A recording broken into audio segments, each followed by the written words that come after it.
Coach, this is not your first rodeo as a head coach, so I'm just curious how much of that prior experience just carries over into this new journey for you.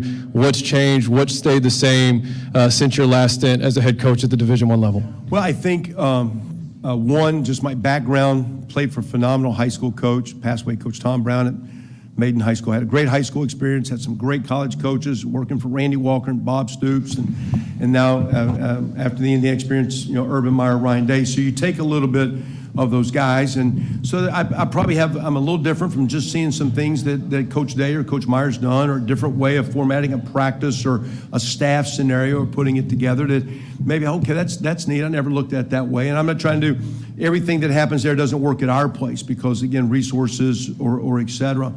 I think the real thing, though, I think, my belief on how the game's played hasn't changed. My standard of blocking and tackling and taking care of the ball and taking care of the quarterback and touchdowns, none of that's changed. But what's changed with the portal and is you have to communicate with the players. And it takes, Coach Meyer had a big thing, it takes 4 letters, T-I-M-E. You have to spend time and get to know your players. And in this day and age, they're all talking to someone.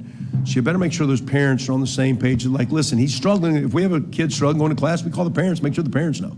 So we're not complaining with the kid. And then the other thing I thought we did a great job of when we came in, we worked hard, slowly to teach them what our standard or environment needed to be. We had the team vote for leaders. We picked 12 leaders. And I basically communicated to 12 guys. Sometimes I wouldn't even communicate to the position coaches. I would hit my 12 leaders and say, the workout tomorrow starts at 7 a.m. Get the guys there dressed. Hey, some guys are making body weights. Make sure your guys make body weight tomorrow. And so we started doing a lot more player-led stuff. So I think second time around, much better job of, I think, working, trying to get to know the players, communicating with the players, leaning on your top players, and then having your top players be some of the messengers, because sometimes the message needs to be direct, and sometimes that can be negative. In my world, the more I can find myself being positive in front of the team, it carries more clout than being a guy that's always got the negative side of the statement coming.